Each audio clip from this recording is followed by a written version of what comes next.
Hey guys, I just wanted to jump in for a second and let you know a little bit about today's live stream sponsor, DNA Funded. DNA Funded has very generous profit sharing, up to 90%, and 3 different unique challenge types. For those looking to get funded, they also have speedy payouts, unlimited trading days on the first and second phase of their challenges, a very wide list of different things you can trade with over 800 different assets tradable, and maybe the most important component, a very experienced team behind the whole operation. So if you're interested in learning more about DNA Funded, click the link, check it out, see if it's right for you, and make sure to do your own due diligence to see if what they have to offer fits your trading style. For 20% off, you can use code A1T20. Again, that will be 20% off any of their challenges you'd like to check out. Thank you again to DNA Funded for sponsoring today's live stream. Now back to the show. Good morning, everybody. Welcome back to another live stream. Here is your link that was just dropped in the chat. If you are looking to check out today's live stream sponsor, it is DNA Funded. We've had a couple people in the group here recently talking about DNA Funded, well, I know, for example, one of the live streamers here, Marco, is currently funded, and I believe someone just got a payout from DNA Funded within our group, which is awesome, from a giveaway. So someone sent me a DM that won one of our free giveaways of DNA Funded challenges, and they just got a payout of it, which is really cool. Full circle. Hope everybody's doing well. We have got some stuff to talk about. It is Friday. Got something cool to tell you guys about.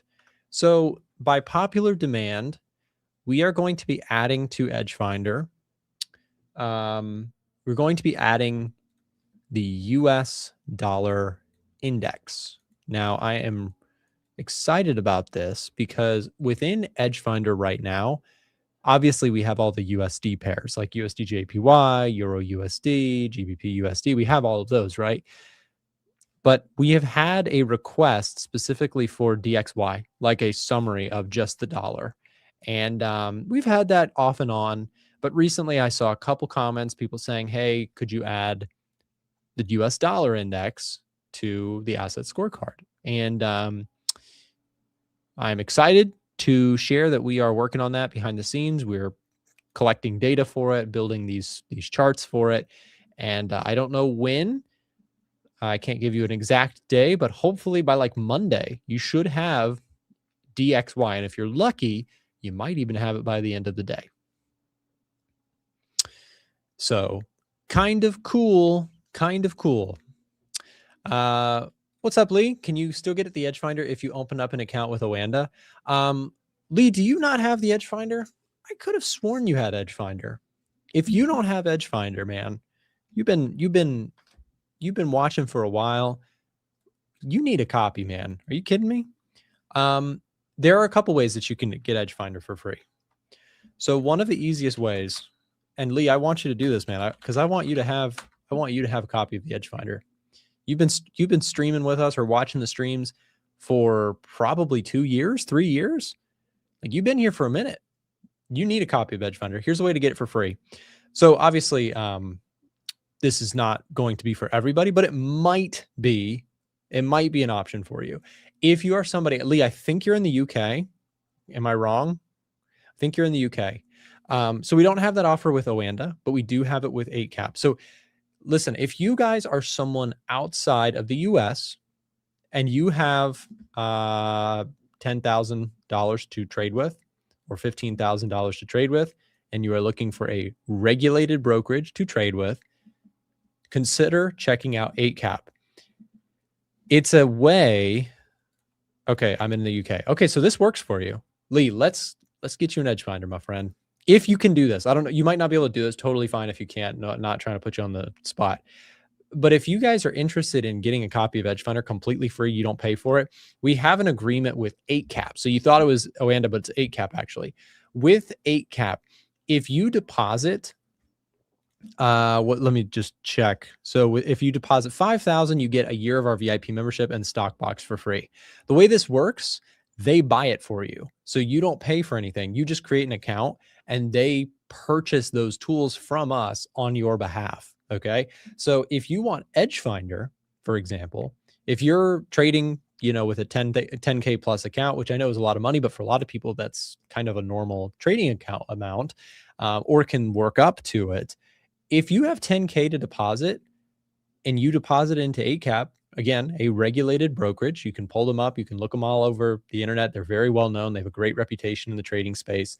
If you can deposit $10,000 or $15,000 into a new account specifically with our link, you can get free access to like all of our stuff. They buy it on your behalf. So me too, been here since 2022 or 2020. Guys, if you've been on the stream and you don't have an EdgeFinder copy, come on, man, let's make it happen for you. Like, you don't necessarily even have to buy it from us. You can, like, obviously these things are very cost intensive to build and maintain. I think most people recognize and appreciate that. But there is a way to get it for free. You can sign up with 8cap. So real quick, I'm just going to drop the link. Oh yeah. Thank you, James. James has beat me to it. So click that link. If you go to that specific link, follow the instructions on there, you can get a free copy of the EdgeFinder. And if you are somebody who has been here for a while, like, it hurts me to think some of you guys have been watching and you don't have an EdgeFinder copy, because I'm like, dude, I want you to have the tools here. Like, obviously, I know you're like, oh yeah, you're just trying to sell it to me. No, genuinely, like, there's a way for you to get it for free. If you are trading with a decent sized capital base, sign up with 8cap. Let's get you a copy.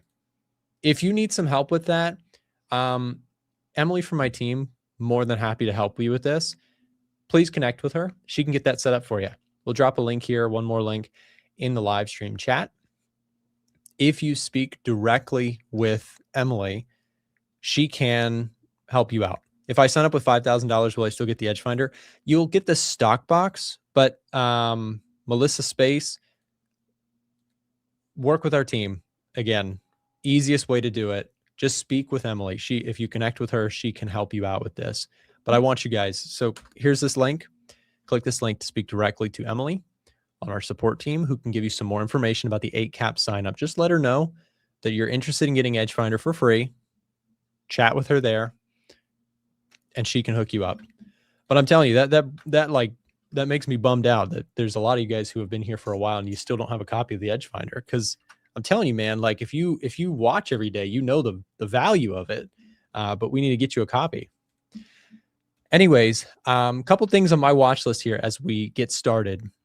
Chinese stocks look really interesting to me. You have a technical break to the upside here recently. Let's take a look at HSI. Technical break to the upside, or at least trying to. We are back towards those all-time highs. Let's see. Almost bought it December, but I fell ill and I have to put a pause on that. Emily's good talking to her. Yeah, send her a message. Again, she's super helpful. She can set you up with a payment plan. She can help you out with the 8cap offer if you need that. Just chat with our support team there and they can help you.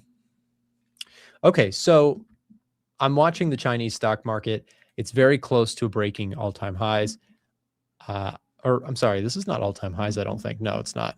But it is recent highs, like 52-week highs, I think, almost for sure. Yeah. So I'm watching this. I like the momentum here. If we can get a push through these highs, I think you could have a little bit of a runaway move here. So again, consolidation here recently, we haven't been able to break, but I like the EdgeFinder reading to the upside. I've been talking about it with my friend Chris Pulver here on the streams about how I like international stocks right now. And so I'm watching it really close.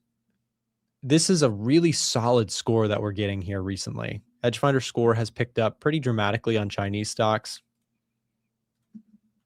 Looking good. One thing that's kind of concerning for me is that we've dropped off in score for gold and silver. So silver's still bullish. Why is gold so much weaker than silver? Let me just see. Technicals, sentiment, COT look good. But what about gold? Okay, so COT, little less attractive with some recent selling going on in the COT report, whereas silver saw more buying. Okay. Fundamentals, we did get a hotter than expected producer price index number here yesterday or the day before. I'm blanking. 3% PPI came in higher than expected. So inflation readings for gold and silver have shifted into bearishness. This makes sense. Okay. I think in the short run, you have some headwinds for precious metals in the inflation department. Let's break this down really quickly. So CPI came in at 2.7. That really didn't do anything or hurt anything for gold and silver, right? Because inflation came in line with expectations. Doesn't really change the story for gold. However, the producer price index has a bearish impact that we got this week. Why? Because inflation came in higher than expected. That could keep some strength to the dollar and some overall elevated interest rates, right? So 2.7% forecast. We had a 3% read. So that was a hotter than expected print, and that is bearish for gold. PCE was better than expected, 2.8% year over year compared to the forecast of 2.9. So that's bullish for gold. But then the 2-year yield, and this is critical that we have this, I think, visualized now really well. We cannot ignore what yields are doing. In this market, man, yields are everything. So let me show you. 2-year yield. You can see this is firming up, showing some strength here recently. Short-term momentum has flipped into bull territory. And it makes sense, right? You've had some jobless numbers, weekly jobless claims came in strong. Inflation a little bit higher than expected on the PPI front. Some uncertainties in terms of, well, actually, I should say overall, a bit of a push higher here in yield sort of signals a bit more of a potential shift into more of a hawkish sounding Federal Reserve, which is bearish for gold. So the inflation bias here has shifted bearish. The economic growth bias, consumer confidence came in worse than expected. That's bullish for gold. Manufacturing PMIs came in worse. That's good for gold. But then services PMIs were strong. Retail sales were strong. And GDP growth was also strong. Those are bearish for gold. So we have a bearish reading in economic growth, bearish reading in inflation. The jobs market, however, still showing weakness. That is bullish for gold. And then when we take a look at institutional activity, overall net positioning is bullish, but latest change is bearish. So we did have a little bit of net selling take place in the COT report. So this is how we're breaking it down. And I love this new tab because I really feel like I don't need to look anywhere else within EdgeFinder. Obviously I will, but I like having everything in one tab like this. Crowd sentiment bias is also giving a bearish reading as the crowd sentiment is actually bullish. We can see that if we go take a look at the sentiment analysis, crowd sentiment put call ratio. I'm going to select for gold here to get an idea of what this reading is looking like. And there it is. You can see crowd sentiment here, put call ratio has shot lower. So doing our gold analysis here, what this would lean me towards is, do I have enough conviction to be bearish? No. Crowd sentiment getting bullish. Technicals still look good.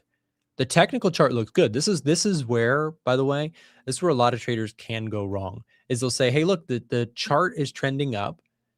I should just be buying. Whereas we want to recognize that, look, there's readings here that are flashing some warning signs on gold. Now, again, neutral does not mean short. Neutral does not mean long. So how do I play gold? Well, I'm already long gold.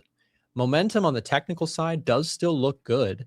So I want to stay in this trade, but I wouldn't add anything. I'm not adding longs. I don't think so. For me right now, if this pullback happened, if we had great fundamentals, great sentiment analysis, and great technicals, this would be a potential area for me to add to the trade. But because I just went through that analysis with you and I'm getting too much neutral scoring within EdgeFinder, there is no adding to this trade. This trade is, I'm going to stay in it if it can hold technical support, but it's time to cut the trade and take profits if we break support. Does that make sense? Was that breakdown on gold helpful? If it was, can you do me a quick favor? Just give me a yes or a 1 in the chat. I wanted to make sure that that is actually making sense and that we're good on that front. If you could give me a 1 in the chat, if that made sense on that breakdown that we just did on gold, I felt like we just did a pretty deep dive on why. Look, I'm still long gold, holding on to a position, but I don't see it as bullish as I did a couple weeks back, a couple months back. So anyways, that's my bias on gold, is trailing stops, but pretty neutral right now. I don't see a huge reason to go chasing gold, getting really aggressive. We have had some decent economic data out of the US, which could firm up the dollar and put pressure downwards on gold.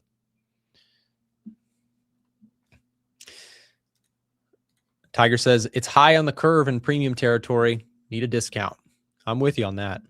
I think we could see some pullbacks in gold. Again, I'm not short and I'm not willing to short it, but it would be nice to see price take a little bit of a break here, a little bit of a breather. That being said, silver is getting a much better reading, actually, which is more extended than gold. So, you know, maybe throwing that out the window. That being said, inflation bias for silver also looking bearish, right? Because you have had some inflation statistics that have come in higher than expected. That PPI number came in 3% compared to forecasts of 2.7. So keep that on the watch list. Economic growth has been pretty strong in the US, giving a little bit of a bearish reading. However, where silver ekes out a stronger score than gold is strong institutional ownership and increased buying in the latest report. So that's where, you know, I actually would say that right now, the silver trend looks cleaner. So I think we need to draw some fresh fibs because this thing has gotten so extended here. You've almost have to like start a new fib level from here. So if I'm looking at this, the area of support is definitely the $82 to $80 mark, in my opinion. So if price were to come down to this area, there's a scenario in which I could say, hey, silver continues to look strong. NZD USD bullish still. Let's take a look at that. So if I look at NZD USD, I'm still sitting in this very boring trade. It has chopped around and gone nowhere for a couple days. But yes, I am still long NZD USD. If I go top setups, we don't have an asset scorecard just yet for currencies. That, you know, the first one took us probably a week and a half to build. So we will work on that. NZD USD, neutral bias right now. Trend has kind of flipped to negative here. Seasonality is not necessarily on our side here. I took partials on this trade, which I trade currencies a little bit differently than I do with, you know, with indices and gold, etc. But I did take some partial profits on this move here. And then now I'm sat with the rest of my position. So if this thing rolls over, it'll be a break-even trade overall. But if we can hold support, then perhaps we have a higher move on NZD USD. Although I just don't have, the dollar index has kind of shifted in my eyes from being a clearly bearish setup to we may be shifting into bull camp. By the way, I mentioned this earlier on the stream. We are going to be adding the dollar index to EdgeFinder's top setups and asset scorecard by popular demand. I've had a couple people requesting this, and I'm excited to have it. So in the asset scorecard, the DXY, which is an index, will be added here for you to look isolated at the US dollar, which I'm really excited about.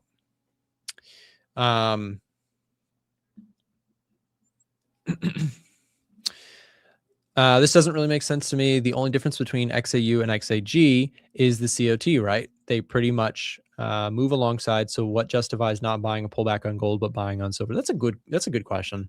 That's completely fair. So I do look at COT. It's a component of what I look at. The fundamentals are the exact same, to your point about fundamentals, but I look at crowd sentiment through put call ratios, and I look at institutional activity through the commitment of traders data. And those two factors, if they are favorable towards one over the other, then I would stay neutral on gold. I'm not bearish on gold. I'm just neutral on gold. And I see a better setup on silver at this moment. Things could change tomorrow, right? So I look at crowd sentiment. I look at institutional sentiment. I look at technical trends, and I look at the macro to build a full picture. And I'm not bearish on gold. I'm just neutral on it. So I have a slight preference right now in silver, but I'm a trader, so things can change. Take it day by day. The dollar index, although is probably my biggest concern with precious metals right now, is that you've had a good round of economic data. Like if we go take a look really quick at fundamental analysis, US economic heat map, you've had a pretty good round recently of US economic data to support things a little bit more. So what I mean by that is you've had, well, dollar strength, not necessarily good economic data here, but strong for the dollar. That producer price index number, hotter inflation could keep the Fed on hold. Retail sales numbers came in strong. Unemployment rate is still at 4.4%. Jobless claims came in really good this week. Wage growth holding up just fine, especially compared to expectations. So look, the dollar's not perfect, but I can understand why we went from a very bearish outlook on dollar on EdgeFinder to now shifting to much more of a neutral camp in the dollar index. So again, I am not, as a trader, my job is to adapt to new information, not to have ego and to say, oh, I know the dollar is going to do this, or I know the dollar is going to do this, or I know the dollar is going to, right? As a swing trader, my outlook is usually is in the next few weeks to the next few months. Like that's kind of where I operate. And so if data is changing in front of me that tells me, hey, I'm not so sure that anymore that dollar downtrend is still intact, it takes great strength as a trader to start to ignore that voice that says, oh, well, I was bearish the dollar, but now data has hit me in the face that says otherwise. Adapt. In the world of, look, I'm not a scientist by any means. I don't know what I'm talking about in science, but I really respect the philosophy of science in the sense that science, I said this yesterday, and I like this analogy, so bear with me as I say this every day for the next year. Science takes on the approach of, we never know things for certain. We're always adapting to new information, and we're building a theory or a best guess based on what we have in front of us. And we are open and adaptive to new information. Science has no ego. So when we are taking kind of a scientific approach or a data-based or information-based approach to our trading, what that says is we say, okay, this is what the data is telling me right now. If something changes in that, there's no room for ego in good trading. You have to say, oh, something is shifting. I'm adapting to. I'm moving with that. When will the EdgeFinder winner announcement happen? Yes, we are announcing a giveaway winner inside of our Telegram channel today. That will be happening sometime before the end of the day. If you want to be a last chance entry, we've got a good number of people who have joined, but you might as well throw your name in the hat if you have not already joined the free EdgeFinder giveaway. We're giving away a copy of the tools that you see in my videos and streams. There's only a really simple two-step process if you want to join for a chance to win. Step one, join our free Telegram channel. The link has just been dropped in the live stream chat. Just click that link. It'll take you to our Telegram. Or if it's easier for you, you can also scan the QR code that's on the screen. So check this out. So all you have to do, join the Telegram, and then see this pinned message? Click the pinned message and throw your name in the hat for a chance to win a free EdgeFinder. The giveaway is happening today. We will announce the winner. Stay tuned on that. And I hope you win. Good luck. So yes, EdgeFinder giveaway is happening today. Nick, do you ever look at the monthly chart for trades? I don't usually place trades off the monthly, but I look at the monthly chart all the time, especially when I look at indices. So if I take a look at S&P 500 here today, I look at this from a higher low, higher high perspective. So right now, we've still got higher lows on the monthly and higher highs in the monthly. So I wouldn't say that the technical chart for indices right now looks incredibly bearish. However, if we were to see something like this, let's just say that we have a really big Uno reverse card played on us here this month. Let's just say the end of January is abysmal and you get this kind of candle. If that happens, right, then suddenly from a monthly chart perspective, we may actually be seeing a lower low, lower high kind of sequence coming into play. So perhaps that leads to a couple months down where we see some pullback in the stock market. Now we're not there yet, so I can't conclude anything out of that. But the monthly chart is something that I will look for bigger picture directional trends on a candle by candle play. We could do the same story with gold. And I have some interesting stuff to talk about with gold, precious metals right now. A good reason or good explanation for why there truly is no such thing as overbought in gold. Okay. Here's why. I'll get to that in just a second. But technicals, monthly chart, again, if you're going to get bearish on gold, my personal opinion, how I like to trade is I like to follow momentum. So if you're to see this candle, okay, we finally have some pressure from the bears. Guys, we're talking about like 36 months in a row where there's been no impressive bearish candle close on the monthly chart. Think about this real quick. Do a thought experiment. It might be painful, but we're being honest today. If you waited for a monthly chart close to look very bearish with a strong bodied candle before taking any shorts in the last few years, would your P&L be improved in any way? And the answer is probably yes if you've shorted gold in the last few years, even once, right? Because shorting gold in this market environment, when you understand the macro, it's just a hard one, okay? You have inflation cooling, central banks cutting interest rates, geopolitical uncertainty, jobs market cooling. You have so many factors, central bank buying, right? China, de-dollarization. You have so many themes. No wonder there's been no solid continuation to the downside in gold on the monthly time frame for so long. I know I'm speaking with hindsight here. We already know what happened, but look, I think right now central bank buying is a tailwind where it's sort of like a pressure every day to buy gold, right? Because central banks who are de-dollarizing, they're getting rid of dollars. There's a huge position in US dollars to exchange for gold that has been going on and may continue to go on for some time. So let me show you something that we have here. If we go to real yield, let's look at the US. So real yields are a really big thing to think about here. Also, does this even work? Let me see. This quarter, does this work? Yeah, it does. Okay. So let me reset this. And can we look back further? Let me see. I don't know if we can. I want to go years. And I want to go back. Can I go back 5 years? I don't think I can, but maybe. Okay, no. So we go back to 2022. All right. So anyways, gold has been partially so strong because of this trend that we see taking place. CPI has been trending lower on a big picture standpoint, but so too have interest rates. Real yield of things like bonds has gotten slashed pretty big. The real yield, which is interest rate offered minus inflation, has trended lower for a while. And if you look back historically speaking, when bonds are not very attractive, guess what happens to gold? Like, this is why bond market, we always come back to the bond market because it matters so much. Look, if you're somebody who's looking at the bond market, real yield matters. It's what you get. And I see Alan is in the chat. What's up, Alan? I saw you doing some of this stuff too, the real yield world.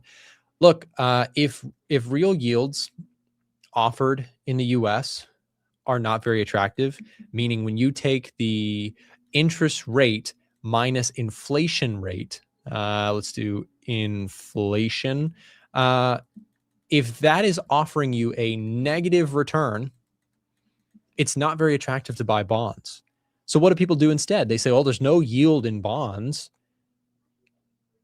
What's the cousin of bonds? Gold. Gold and bonds kind of have this relationship where one is usually much more attractive than the other. So when inflation rate is low and interest rates are high.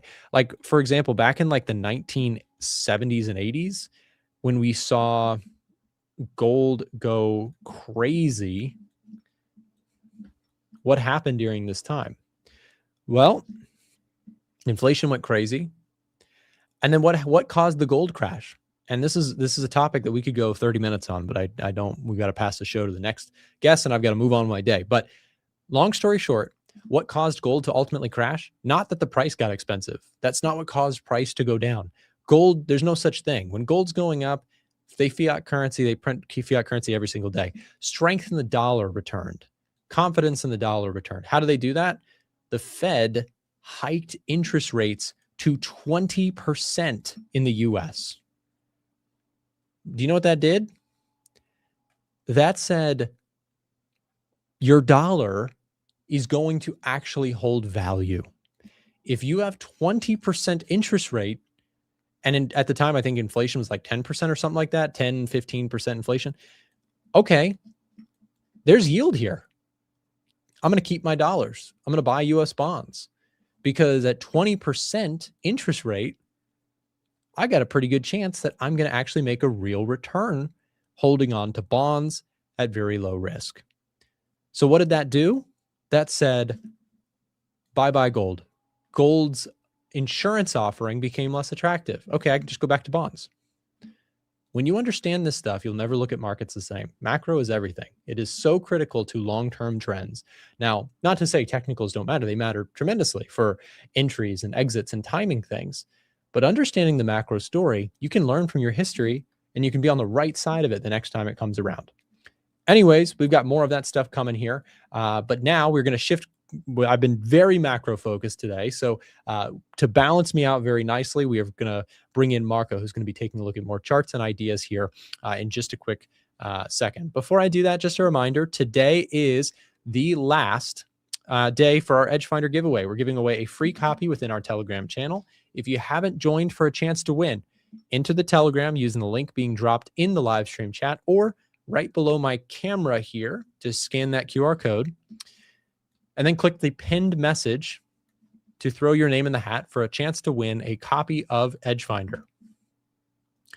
Last thing I'll say, gold and silver, there is no such thing as overbought.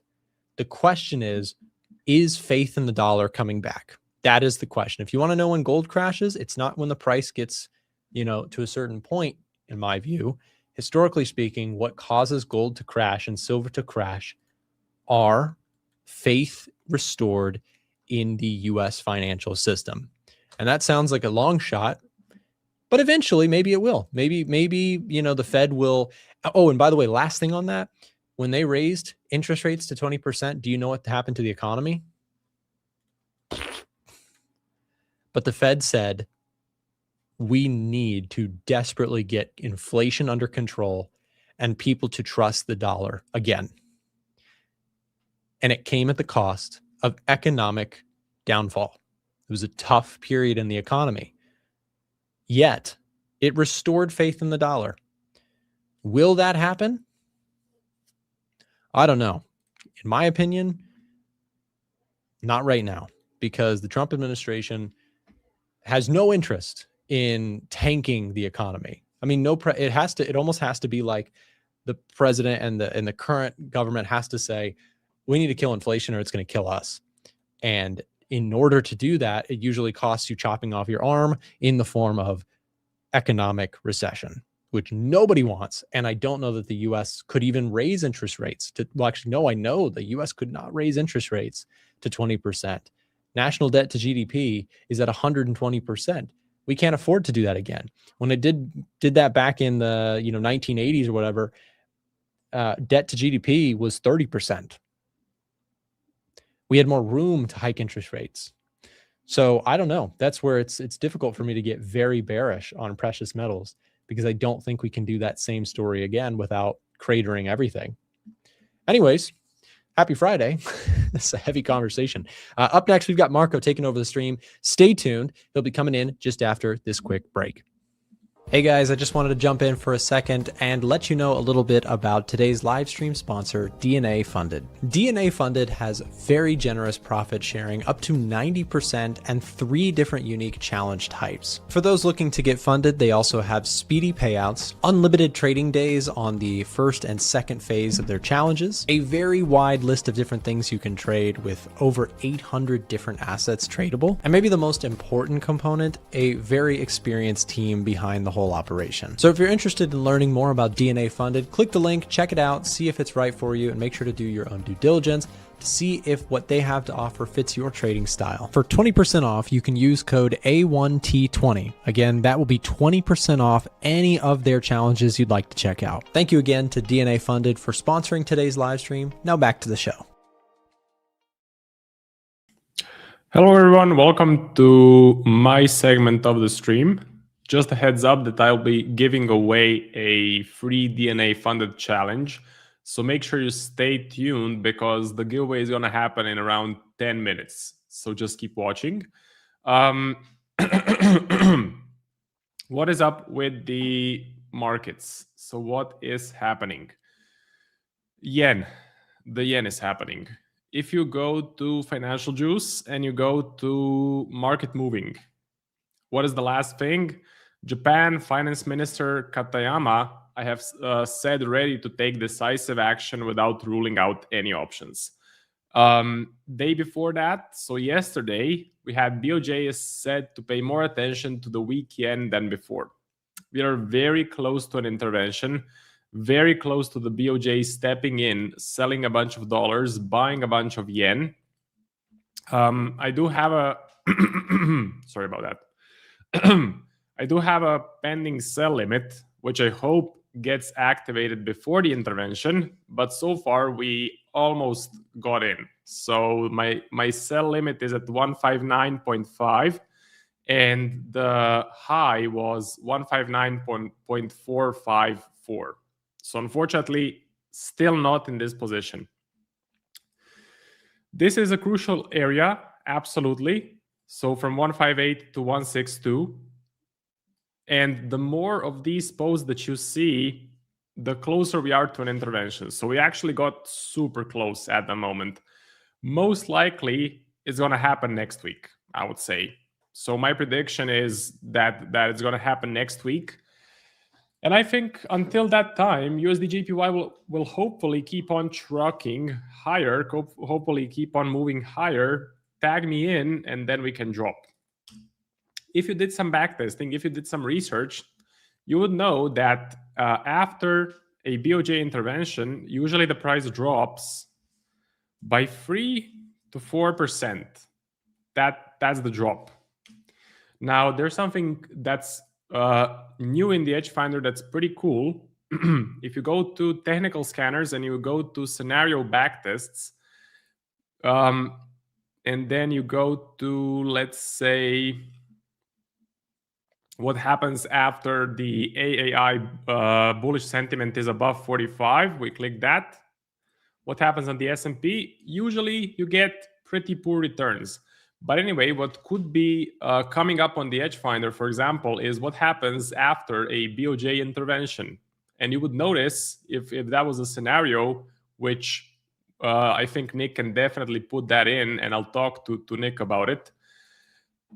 Usually what happens, USD/JPY drops around, as I mentioned, 3 to 4%. So absolutely great new feature. If you have the EdgeFinder, I highly recommend you check this out because it can give you a massive confluence to buy or sell a specific asset.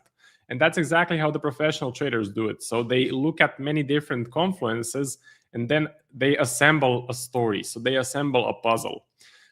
So for example, if you're looking at this confluence right here, that would be a reason for you to not be looking to buy the S&P at the moment, because I do believe the AAII survey is above 45. Let me check it out. So crowd AAII. Yeah, it is. So the latest print is actually 49.5% bullish.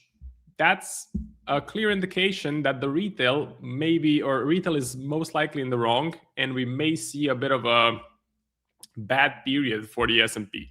So wanted to bring your attention to this feature because it's absolutely amazing. And if you want to get the EdgeFinder, you can do so by clicking the link in the description and using my discount code Marco, which gets you, not Markoi, but Marco, which gets you 25% off. So I highly recommend to check it out. USD/JPY in the absolute spotlight, the most important currency pair for me at the moment, but we had some developments on the Pound Aussie. So Pound Aussie looks to have broken, or seems to have broken, a key support level, but then we retraced aggressively. We did have some news for the pound. We had the GDP print yesterday. Let me see the reaction on that. So if we go to the 1 hour and we go to the GDP, looks like it was a pretty bearish reaction. Not sure exactly why, because we beat the forecast, but the markets seem to have interpreted this as pretty bearish for the pound. Now, if you have been following my streams, you would know that I'm bearish on the pound, I'm bullish on the Aussie, I want to sell the Pound Aussie. I'm still waiting for a confirmation. I'm waiting for the technicals to line up with the fundamentals. EdgeFinder is still producing a bearish reading, if I'm not mistaken. Let's take a look. Yep, still getting a bearish reading, which is a great confluence for me to sell. I want to see a decisive break of the low. So I want to see a decisive large candle breaking the support level, and then I will be interested to look for sell setups. My alarm actually did get activated if I go to the log. Yeah. So we did break the level, but we retraced. So that's pretty bad to see.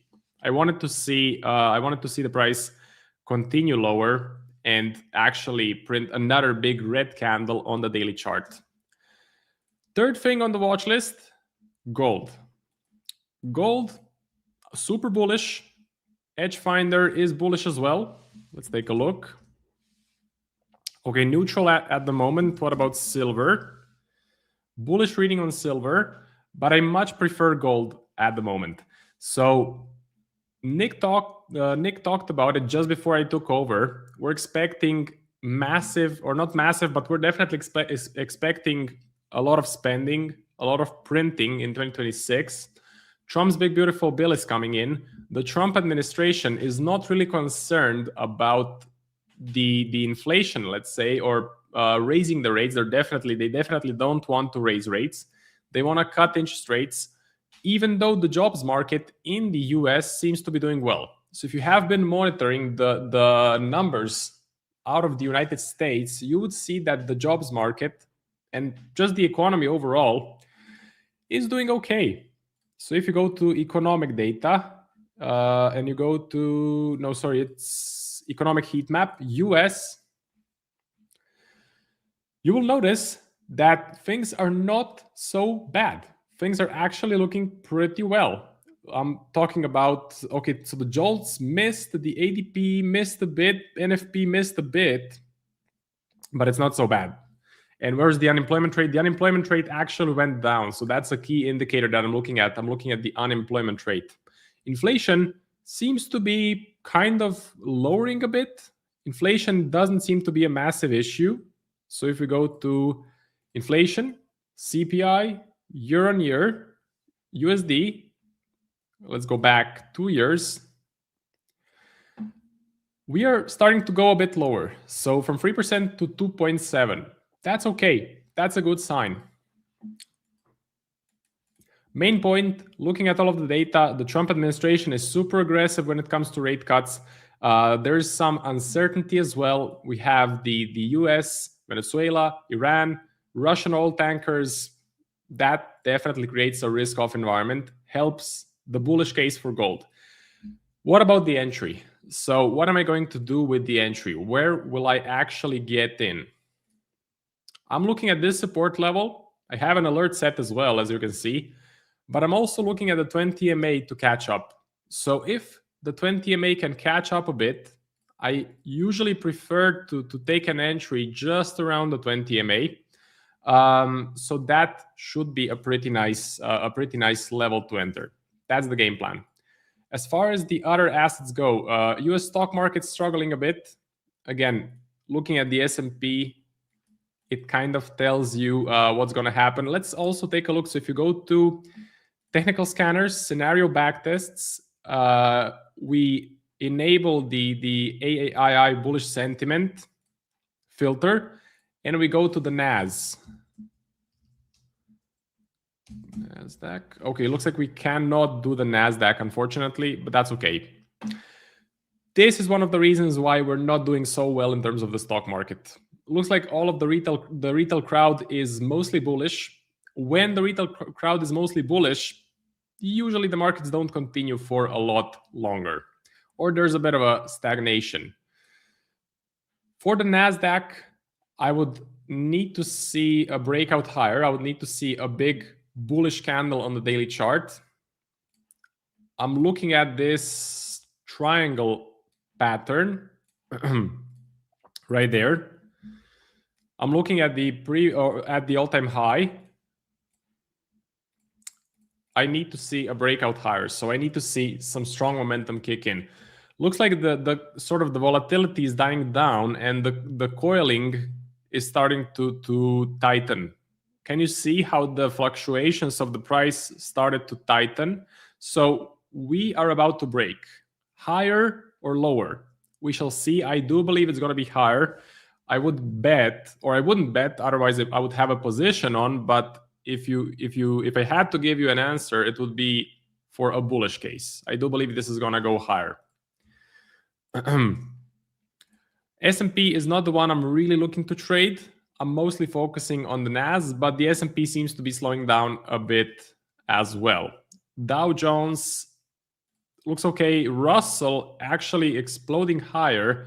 So throughout all of this low volatility, the Russell seems to be doing pretty well. Seems to be on a nice move higher. That's good to see. Let me see EdgeFinder. Top setups. Russell. Russell is neutral. Okay, neutral reading. If we go back to the 20 MA, if the EdgeFinder gives a bullish reading, it's game on. So we can try to get in on a buy setup. The DAX is pulling back a bit. Finally broken out of a massive range. Finally broke out of this resistance. I would look for buy setups around the 20 MA, and of course I would love to get a bullish reading on the EdgeFinder as well. And the Nikkei seems to be going higher, slowing down a little bit, but I mean, there was a slowdown here, but looks like we are continuing. We are at all-time highs. This looks pretty healthy. If you actually look at Japan as an economy, or if you look at what the PM is doing, it's a pretty dovish policy.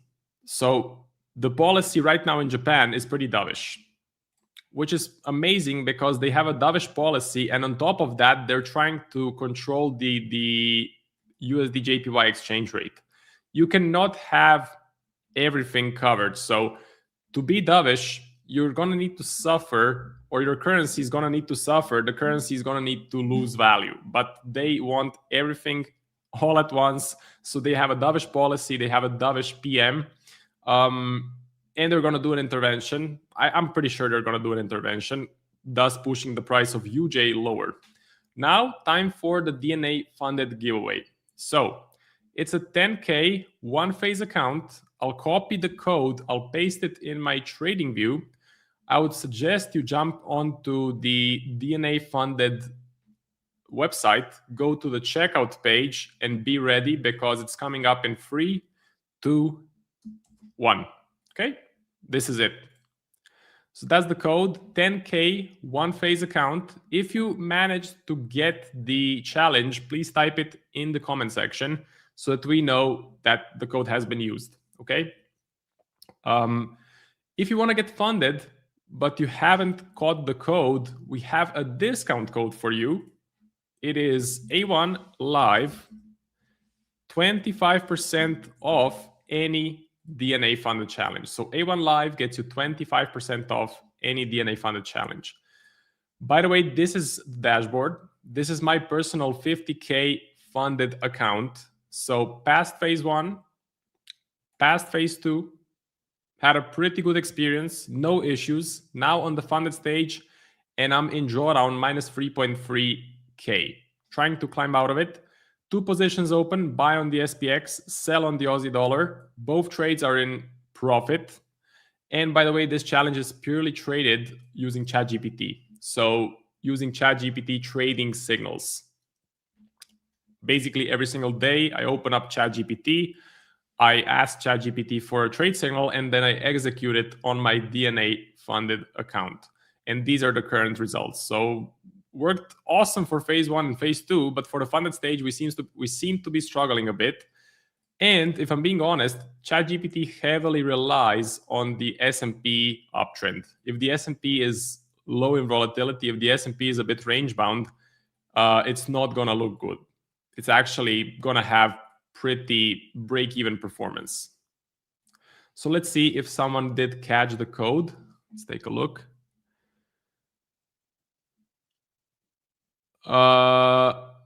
Ace for High, congratulations. So it looks like Ace for High managed to use the code. He was the fastest one, or Profit Pathways FX. I'm not sure who got it, but someone did. Someone did use the code. So congrats to that person. Intervention is coming. Yes, let's see the comment section. Let's take a look.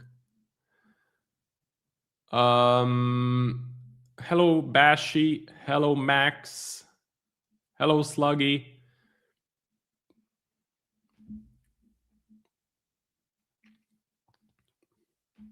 Bashi is watching the intervention. Okay, that's great. Or he's watching the JPY as a currency. Let's take a look at the JXY.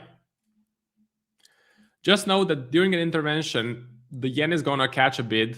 So it's gonna impact all of your yen pairs. If you're trading something with the yen, I would be careful at the moment, or I would be careful in the upcoming 2 weeks. Especially if you're short on the yen, you could get smoked. So USD JPY tends to move 3 to 4% very quickly. So very quickly after an intervention, you get a move. Yen appreciates, and it spells trouble for all of the yen shorts.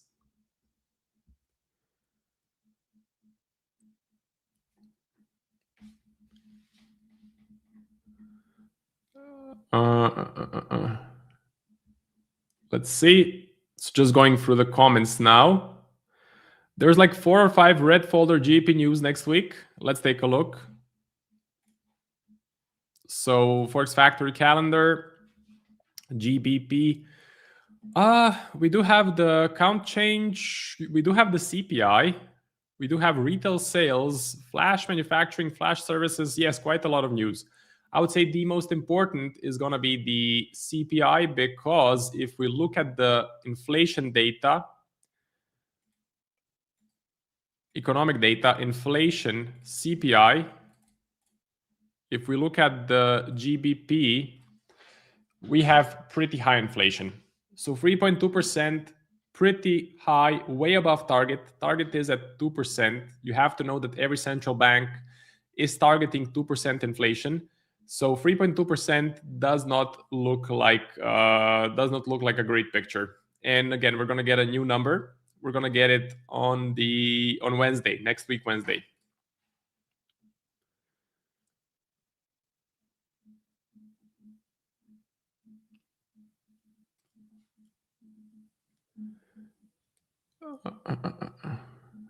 See, if President Nixon didn't suspend the gold convertibility of the dollar, could we see gold hitting these prices?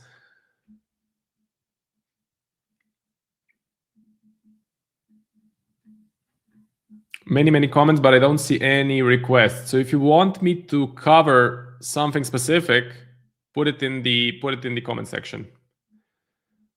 Gold started strong this week, but has been ranging since Monday. It was not a good week to chase gold. I've been missing the giveaway. Look, I still have a couple more accounts to give away.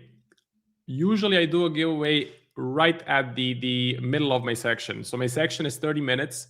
So after 15 minutes, I usually do the giveaway. That's when you can catch it. Marco, do you have a 100K account? I do have an FTMO 100K account, but for DNA funded, it's a 50K account. Are you looking for longs on gold or you want to short it? I'm looking for longs, definitely. Euro GBP longs, GBP USD. So you guys are very much interested in the UK. EdgeFinder is neutral. I will pass on gold. USD CAD. Let's take a look.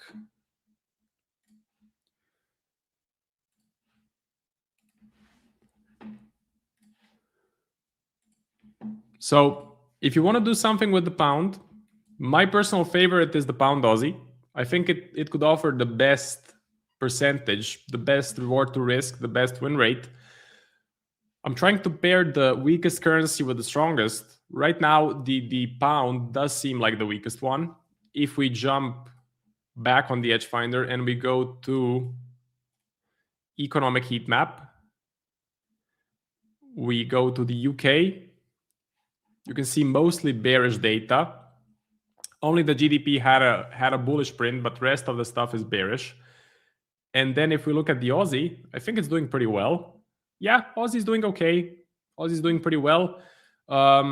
If you look at some bank reports, like the big investment banks or banks in general, JP Morgan, Barclays, Citibank, they are pretty bullish on the Aussie, which is a good sign. You want to go with the banks and you want to go against the retail.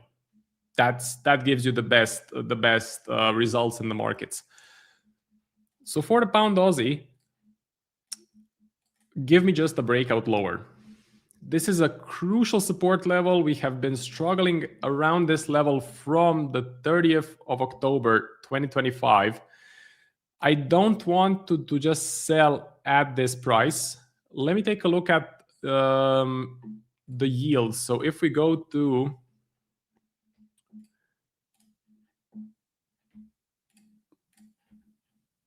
real yield heat map, at the moment, the real yield for the UK is 0.55, for the Aussie is 0.2. Okay, that's pretty close. Let me see what my broker says. Let me see if I want to short the pound Aussie right now, what will happen in terms of the swap. Yeah, it's going to be negative swaps.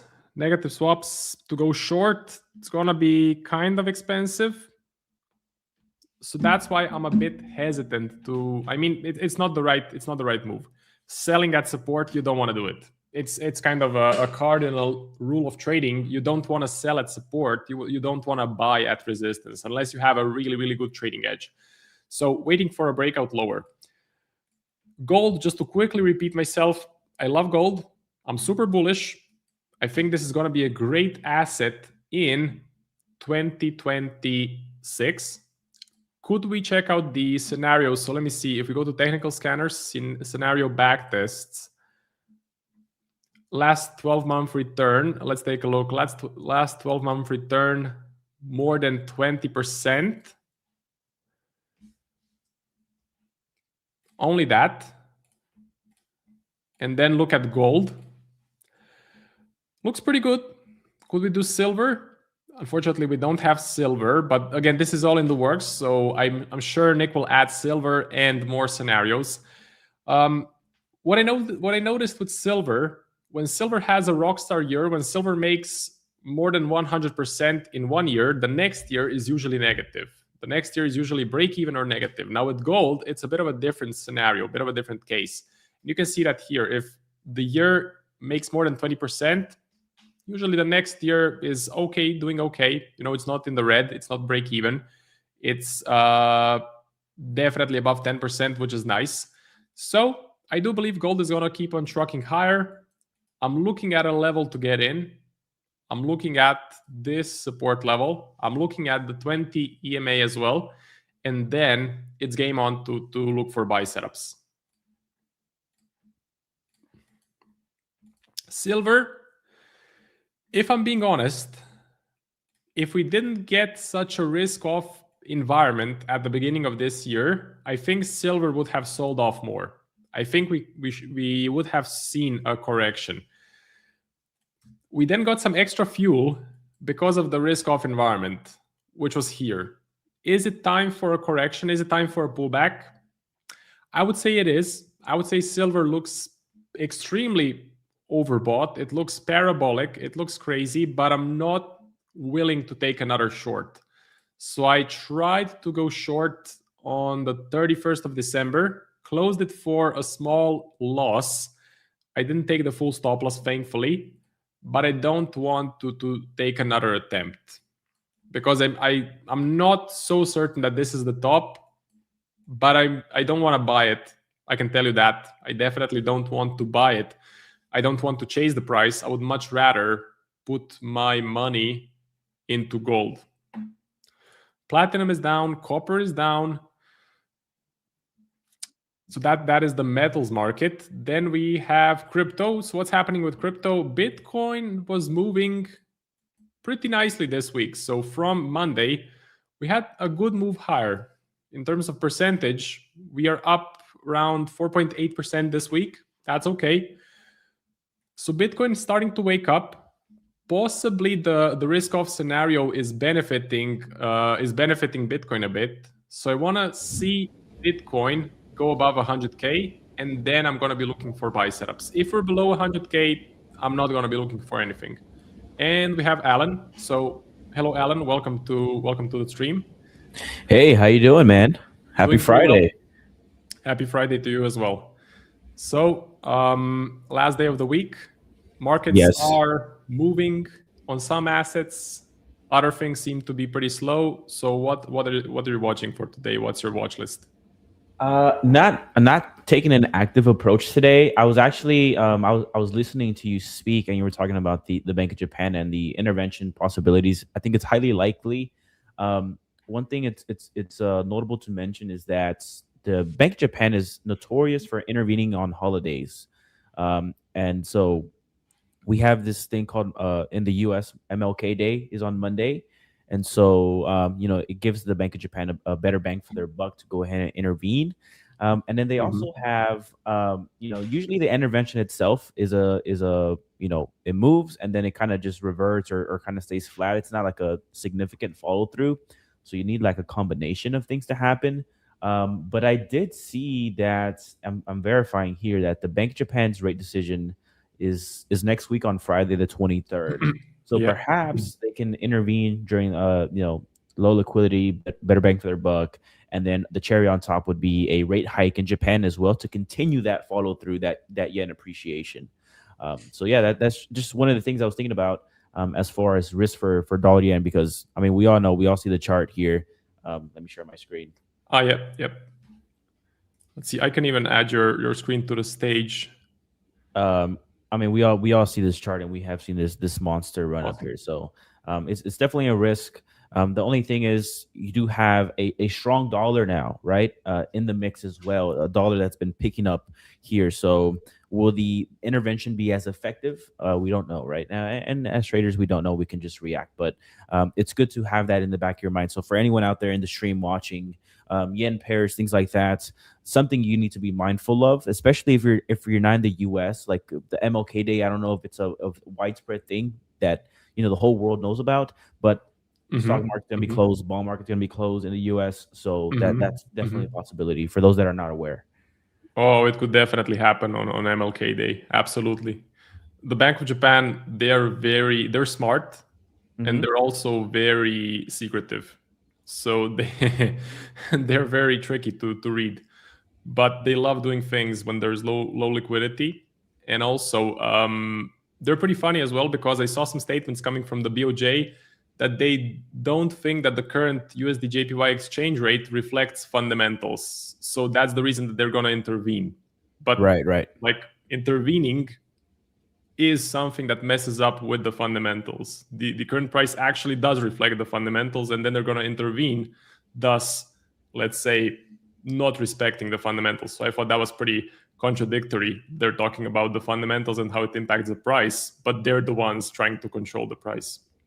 Yeah, like in my opinion, right? It's it's like putting a band-aid on a gunshot wound. You will intervene to go ahead and appreciate the yen, But the fundamentals, the reason why this is happening is one, you do have that dollar strength in the picture, but then you do also have the uncertainty in Japan, the Takaishi trade and all that good stuff. So even if you do intervene, that does not go away overnight, right? That's still in play. And so you kind of need a combination of things to really make the intervention worthwhile, or else you're just going to intervene and then prices just going to shoot back up to where it was, right? It'll mean revert the move, and then from there, I don't know, you intervene again or whatnot. You know, that's kind of going 2 steps ahead though. I do have a sell limit, which was almost activated. So let me show you that. That happened to me too. I had an alert on something. I forget which asset. I think was it oil, and it missed by like a hair. I was like, come on. Yeah. And I'm always preaching, don't put your orders around round numbers. And now I've put my order at a round number. So 159.5. And the absolute high was 159.454. So if I just put it a bit lower, would have been a different story. But that's the markets should have followed what I preach. But basically, I'm willing to bet on this. Like I think it's pretty likely that an intervention happens. I think from my research, the move is usually 3 to 4%. So that's what I have here. So if I get taken in, there's a 3% take profit just at this support level, and a quick 1.4 to 1, I wouldn't mind grabbing that. The last one was 2024, I believe. And the 1 hour candle was a 400 pip to the downside. So yeah, the initial move is definitely worthwhile, in my opinion, to be honest. But as far as trade setups, anything you're watching, anything interesting? I know it's Friday. We had like pretty much quiet day as far as news goes. But is there something you're looking at here, or is the Bank of Japan intervention possibly keeping you like on standby? Yeah, absolutely. I'm looking at the pound Aussie. So I wanna get in on a sell setup on that one. It's on the watch list, and we actually broke the key support level, but we retraced soon after. The EdgeFinder does have a bearish reading. So GBP AUD. So bearish reading, which is nice, but I just need the technical confirmation. I need this level to break with a decisive daily candle. Yeah, this was definitely one of the trades that it seems like most of the Discord group was in. Like I kept seeing, people celebrating the appreciation in pound Aussie, and it was a good thing to mention. As far as my self-trade setups go, I'm pretty much on standby because I'm already in positions, and I'm pretty much correlated in one direction, which is long US dollar, which has started to work out in my favor, right? But one thing I did say, and I need to be mindful and actively monitoring this, but this was the last line of the defense here for the DXY, right? At the 61.8% retracement level. We've hit this level here. We popped above, but now we definitely closed below, and it seems like we're printing this red candle here. So if we continue to see this V formation and it continues lower, then it's time for me to take profit. And if it continues to drift higher, that's fine. I can just enter again, but I don't want to give back what I've made here. So I thought we were gonna break above the 61.8, and then obviously the path of least resistance was to kind of just drift higher into this 105 area here. But it seems like we might be getting a pullback here. I don't know. Maybe markets are just, playing cautious today. But as far as new trade setups go, I would have loved to see the XY continue higher because I also obviously want to participate in this Aussie dollar long position. I think to me, that's still like the trade that's on the top of my list. It makes the most sense in my opinion. So I'm just waiting for a pullback in that.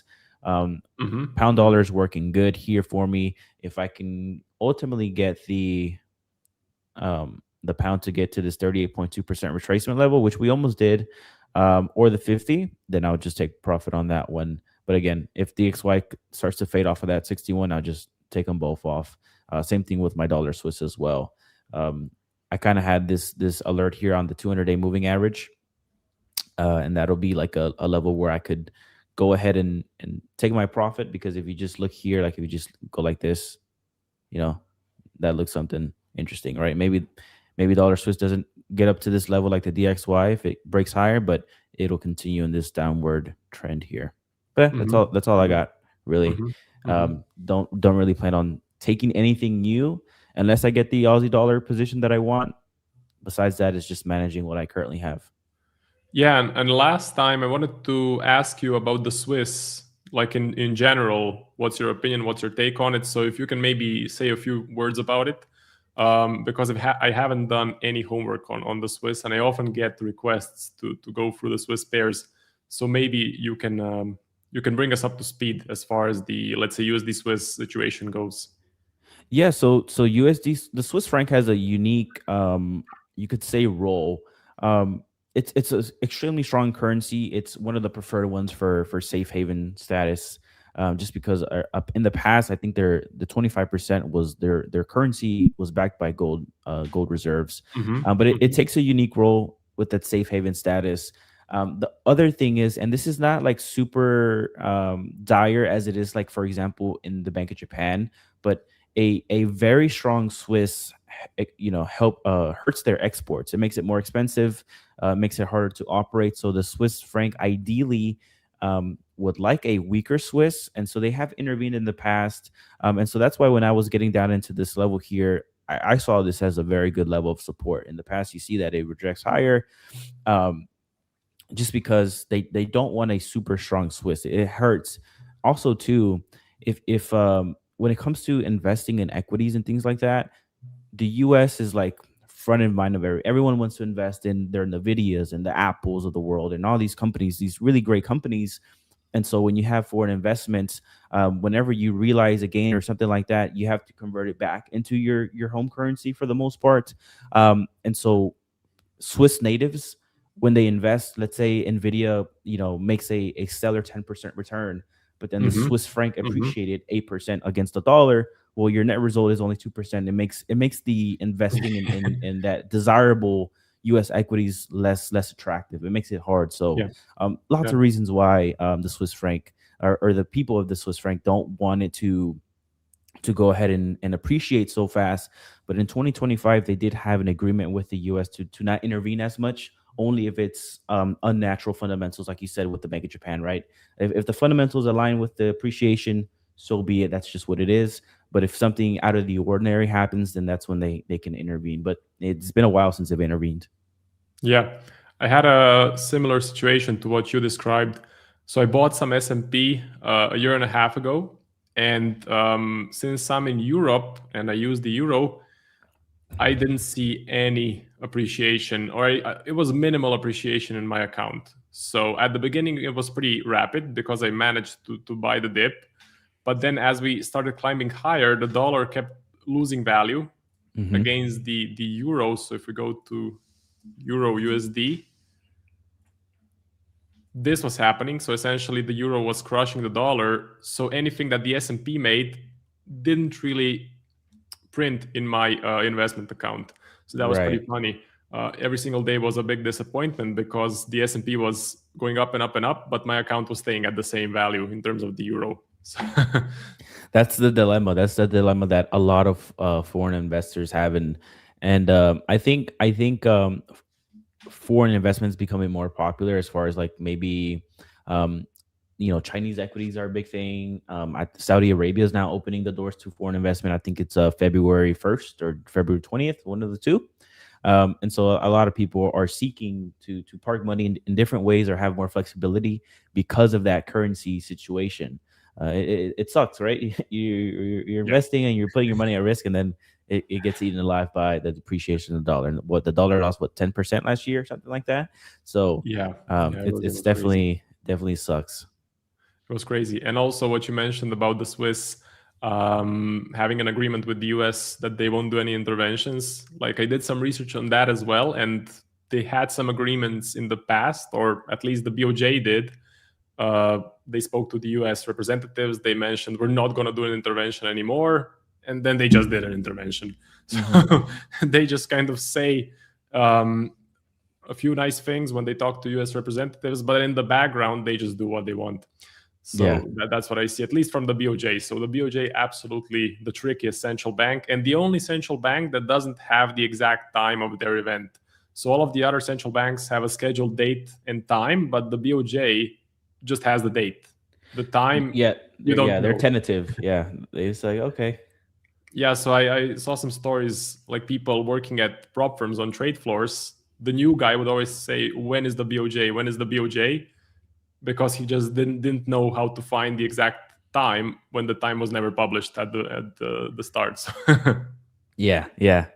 That's the tricky thing, right? They go, yeah, it's hard to time.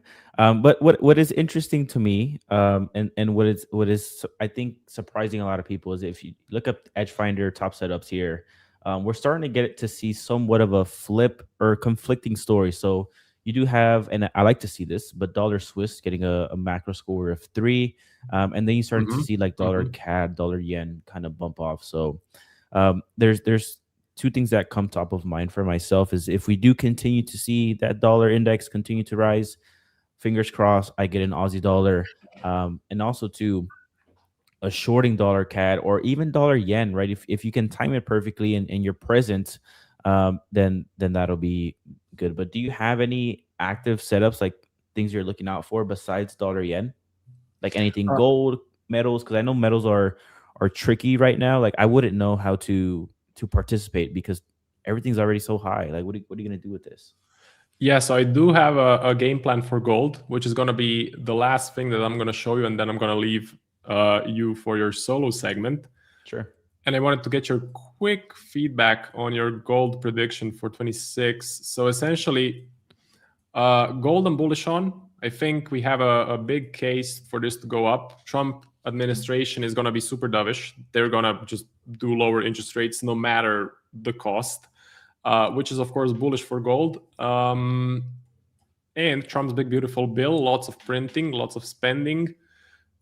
I'm trying to get in at this support level or around the 20 MA. I think that could be a nice high probability entry. So I'm looking for a bit of a pullback. I don't want to buy these all-time highs.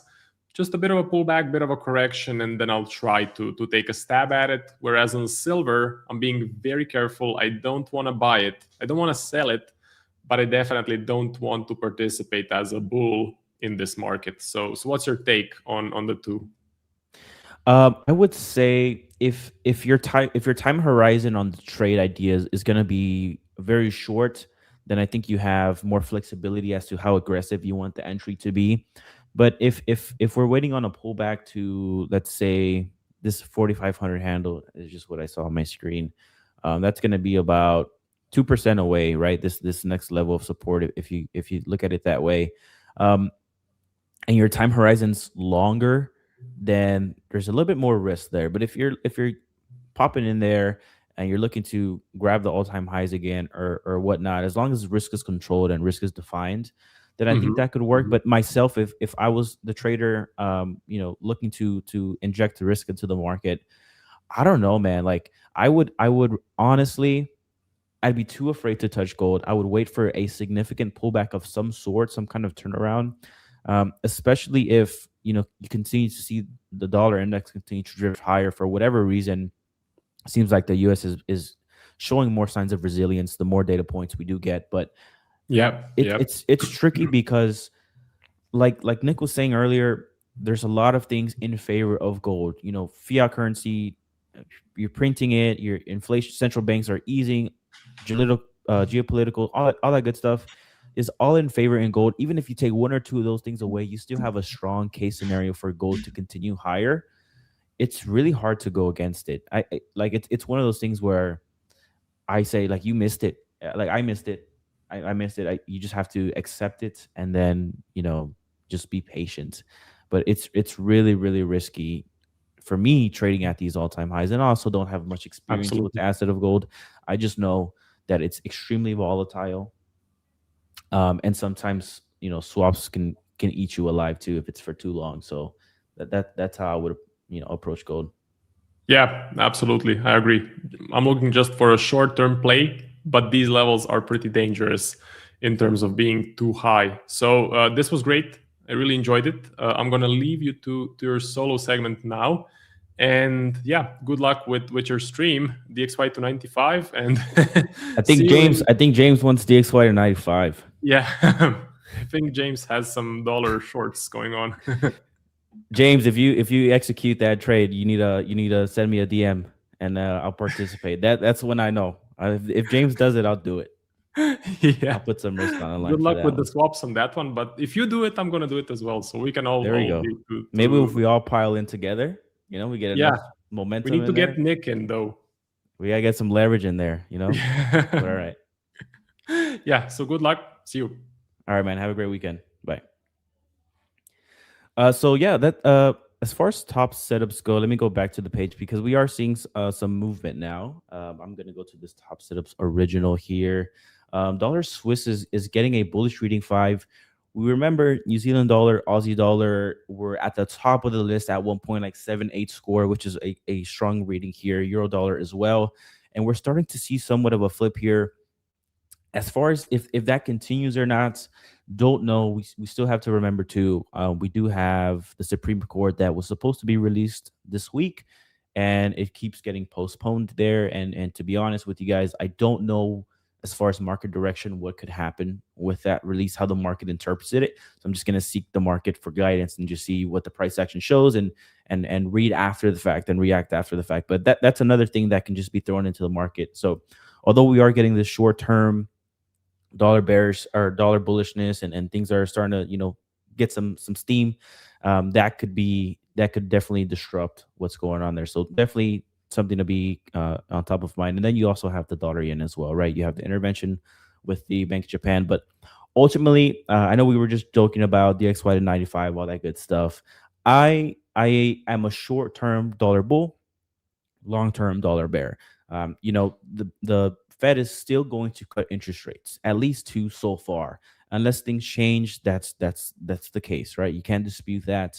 And other central banks like the Aussie are looking to hike rates, and a lot of the other ones are done. Like Euro's done, New Zealand is pretty much done. They're kind of on the fence there, but we all joke about DXY 95, maybe not 95, right? In the near term, though, I am looking to short dollar index. If we do get a slight pop, I'm looking to fade it. That's what we discussed there in the Discord yesterday. So if we do get to this 105 handle, obviously I will use discretion, be patient to analyze what's going on with the fundamentals and see if the case is going to be supportive of that trade. But ideally, shorting that 100.5 handle there would be ideal for me.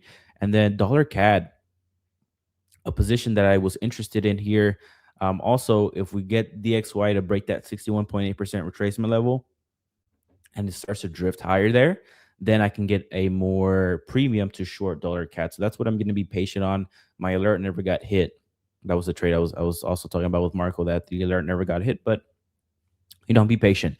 I'm already in 2 trades, so there's no need to go ahead and overextend myself and try to force things to happen. The best case is just be patient and wait for the obvious move to start happening. So that's kind of my thing there for trade setups is Aussie dollar, dollar CAD, and then managing the 2 ones that I have. As far as charts though, anything you guys want me to go ahead and look over, pack your bags with Aussie dollar longs. We off to 95. That'd be ideal, Cycling Club. I think we're all there with you. Maybe DXY to 95 is not financial advice. Yeah, it's not financial advice. I think it's a running joke that we have here. Shout out to Ball Out for being very consistent with the theme. And I've done this before, but if Ball Out, if he has participated himself in this DXY to 95 campaign here, he's been on it for a while. So imagine you're shorting this thing from like January 2025, right? You're doing pretty good, man. Look at this. So he's not wrong. In the fact that the dollar is clearly losing value, but yeah, it's just a running joke, not financial advice. What I will advise though, anyone, this is one thing I will suggest, and I'll put my name behind it. Buy yourself an EdgeFinder and join the Telegram channel. Telegram channel, free value, of course. You'll 100% become a better trader from just reading, participating, bonus content, all that good stuff. And it's free to join, and you can actually get stuff out of it, right? So we post discounts in there. We post giveaways. There's going to be an EdgeFinder giveaway as well soon. I believe it's today. So definitely participate and get yourself an EdgeFinder if you can. It helps tremendously with your trading. Doing all of this by hand, right? Especially for the currency traders out there. I'm curious to know how many of you guys trade currencies, but I trade currencies primarily, and there's probably about so many currency crosses. I couldn't even tell you how many. But the thing is, you're trading in currency pairs, so you're trading two at a time. So you're looking at the macro for US, trying to gather all the data for that, and then comparing it against the other side of the coin, which is the quote currency, and trying to find a net outcome is almost impossible, and it makes trading not fun. So delegate the task, make trading fun. Fundamentals doesn't have to be super hard. These big institutions, they don't do it by hand, so neither should you. So go ahead and get you guys an EdgeFinder and join the Telegram channel. I'll go ahead and put the link here in the chat just so you guys can join and join the giveaway. If you have an EdgeFinder, great. But if you don't have an EdgeFinder, go ahead and get you into that giveaway. Jim is a currency trader. Awesome, man. Get yourself an EdgeFinder. Trump Fed officials don't talk much. Hassett is good at talking. Is that a new headline that we got, Bashy? Markets are moving. Let's see what's going on. Dollar's getting a little bit of a bump here. Daily is still red, but if I go to the 1 hour, okay, seems like markets are doing something. Trump's in a speech. Okay, there you go. Trump's in a speech. I'm curious to know how many of you guys have, or how many guys actively trade news events like Jerome Powell's speech or Trump's speech. I feel like now Trump is like the Jerome Powell's good afternoon, that he himself tends to really, hurt some feelings as far as trading accounts. Trump praised Hassett and DXY spiked. No 95. Remember, as traders, we can play both sides, Tiger. So I'm with you. I'm actually with you. I want DXY to appreciate just so I can get a better price when I short. So that's the beauty about trading, is that you can go long and short. No hard feelings there. Let's see what's going on with equities, though. I'm sure they're going to tumble here. Another thing that's on top of mine too is like how much momentum we get from the dollar index. Now I'm just rambling here. So, but if we do get this dollar index to pop here, I'm curious if this thing really turns around, because at that point we'd be pretty far away from, crossing this 200-day and 50-day moving average. Like, how high can this dollar index go if the fundamentals really shift in favor of it? As far as zones go, go down to a weekly chart. I mean, this is ultimately like the place to be. I don't know. I think this is, I think in my opinion for now, as far as what I know and what I've looked at, this is going to be the cap here. As far as trading significantly higher, it have to be a big shift. It have to be a big equity sell-off, in my opinion, where you get that inverse relationship of equities going down and dollar index getting a bump. That'll be what I'm thinking of.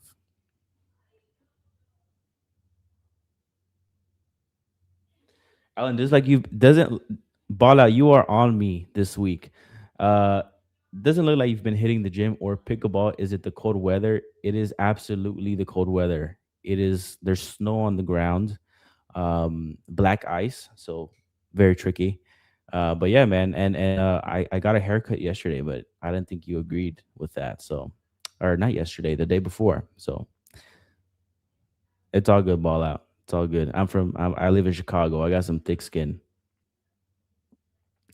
Haven't been old pickleball taking up the courts. We have some indoor courts. They're just far. The thing is, like, driving is a big thing here in the city. Sometimes it's not worth it. Traffic and parking and trying to find a parking spot, it's difficult. Just trying to motivate you. That's great. Was about to pull the trigger on dollar Swiss long, but it spiked on the speech and missed it.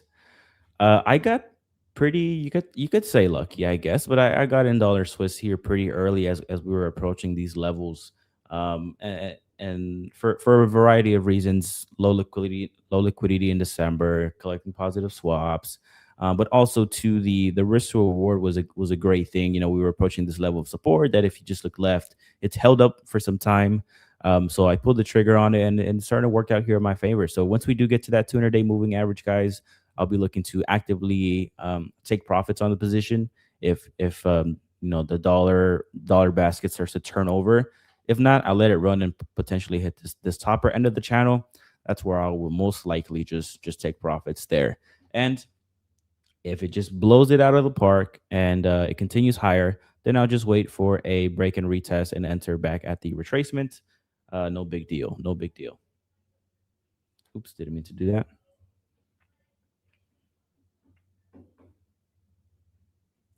Okay, let's see. Someone asked for a chart review. Aussie yen JPY pairs, please. Profit path.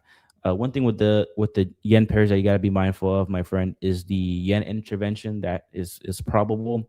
You know, don't know if you know this, but the Bank of Japan is trying to fight a very weak yen, and so they tend to intervene to artificially manipulate price in that way.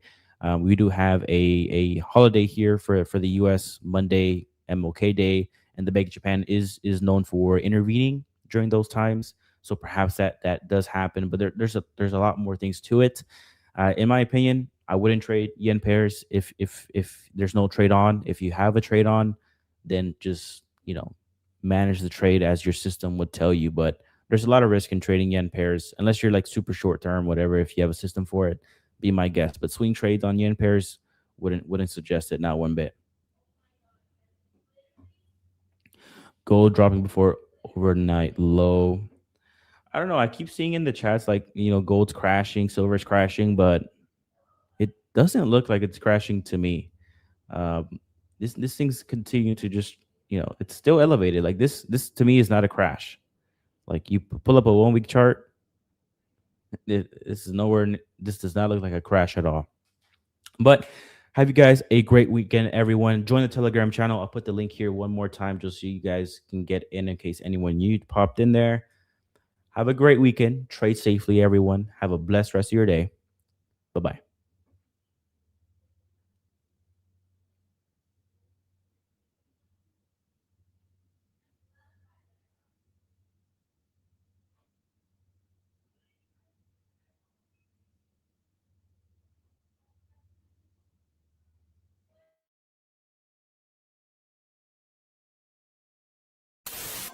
Thanks again for watching today's show.